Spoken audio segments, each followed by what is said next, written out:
위정교사 사건은 22년 전인 2002년 이른바 당시의 검사 사칭 사건에서 시작이 됐습니다. 이 사건도 이재명 대표가 마치 검사를 사칭한 것처럼 알려져 있는데 전혀 사실이 아닙니다. 2002년에 김병량 당시 성남시장 분당지구 특혜 분양 비위를 받은 KBS PD가 당시 성남시장의 불법 비리와 맞서서 싸우고 있던 시민운동가 이재명 변호사 사무실에서 김병량 시장과 통화를 하면서 PD 본인이 검사다라고 사칭했던 사건입니다. 그런데 검찰은 황당하게도 당시 PD와 함께 있었던 이재명 변호사도 검사 사칭의 공범이다라고 기소를 했습니다. 이재명 대표 변호인 측은 김병량 성남시장의 눈의 가시였던 이재명 변호사에게 죄를 몰아가기 위한 그런 상황에서 누명을 쓴 억울한 사건이다라는 것을 줄곧 주장해 왔습니다. 이 사건으로 20년 동안 검찰의 수사권을 동원한 이재명 대표에 대한 스토킹이 시작된 사건이다라고 말씀드립니다. 그 PD는 현재 윤석열 정권에서 시청자 미디어 재단의 이사장으로 잘 나가고 있습니다. 이는 무엇을 뜻하는 걸까요? 최근 법정에서 검찰은 이재명 대표의 위정교사를 입증하기 위한 핵심 증거로 김병량 전 성남시장 비서 출신인 김진성 씨와 2018년 이재명 당시 경기지사 간의 전화 녹취를 법정에서 틀었습니다. 약 7 내지 8분간의 분량입니다. 이 녹취를 근거로 검찰은 이재명 대표의 위정교사 혐의가 명백하다라고 주장을 합니다.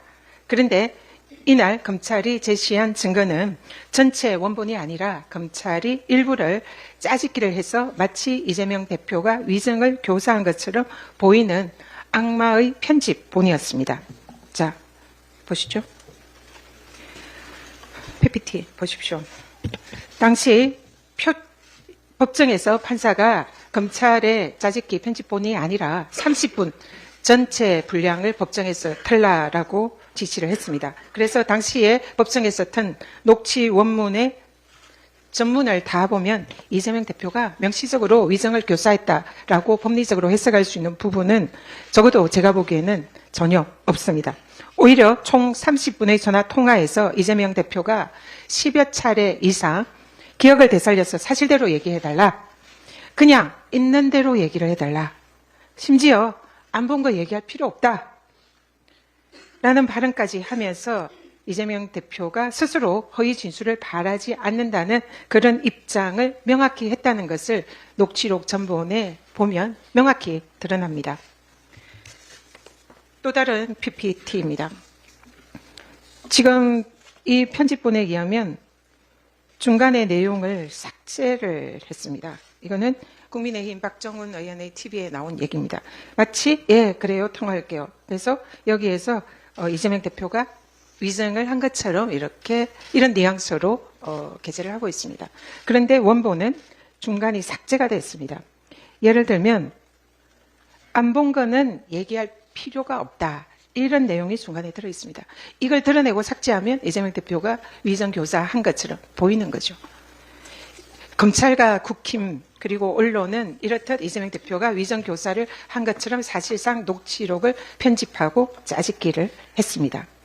이러한 악마의 편집은 특히 검찰이 한 악마의 편집은 일종의 증거 조작이고 공문서의 위조가 될 수도 있는 심각한 범죄 행위가 될 수도 있는 그런 행위임을 경고합니다. 열리는 이재명 대표님의 위정교사 건 관련해서 저도 한 말씀 드리겠습니다. 많은 분들이 말씀하셨습니다만 그 대부분의 상당한 말들이 고의로 삭제되어 있는 악마의 편집본이 공소장에 적시가 되어 있는데요. 그중에서 굉장히 중요한 말들이 삭제가 되어 있습니다.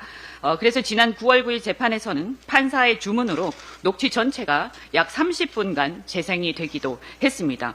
그러면 어떤 말이 삭제가 되어 있는가가 굉장히 중요한데 여기서 우리가 위증이란 무엇이고 위증교사란 무엇인가에 대해서 한번 그 개념에 대해서 반드시 짚고 넘어가야 하겠습니다. 위증이라는 것은 여러분 상식적으로도 그렇지만 법률적으로도 우리가 기억나는 대로가 아니라 기억과 다르게 진술하는 것입니다. 법정에서요 선서를 하고서 기억과 다르게 보고 들은 것과 다르게 기억하는 사실과 다르게 이런 것들인데요. 그러면 만약에 보고 들은 그대로 있는 그대로 그리고 기억나는 그대로 진술해달라고 얘기를 한다면 그것은 위증을 교사하는 것이 아니라 위증하지 말아달라고 호소하는 것일 것입니다.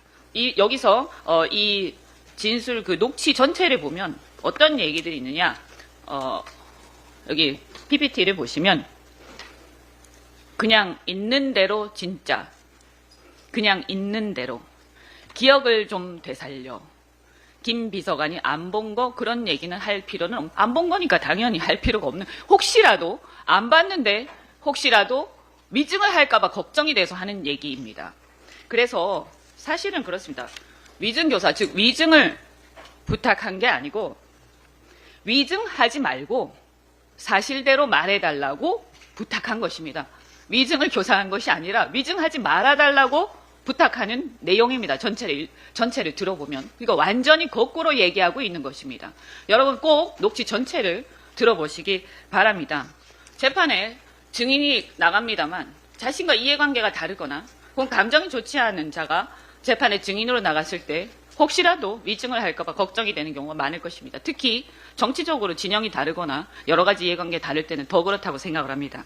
당시 이 증언을 이 상대방이었던 김진성, 이분은 김병량 성남시장을 모셨던 김진성 수행비서인데요. 과거에 이재명 대표가 변호사 시절에 김 시장을 대리해서 이재명 변호사를 고소까지 한 사이입니다.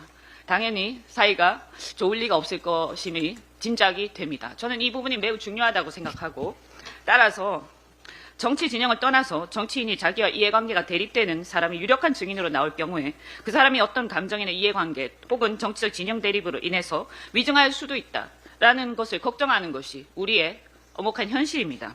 그것을 사법 체계가 엄격한 검증과 잣대를 통해서 걸러야 함에도 불구하고 도리어 우리의 현실은 검찰 등 수사기관이 권력의 편에 서서 야당 정치인에 대해 악용하거나 유도하고 있는 것이 또한 불행한 현실입니다. 이 위증교사 사건은 권력을 가진 자의 정적의 사건에 대해서 얼마나 힘의 불균형에 의한 위증이 가능하고 또는 양심에 따라 진실대로 말하는 게 우리 현실이 어려운지를 보여주는 단면이라고 저는 생각합니다.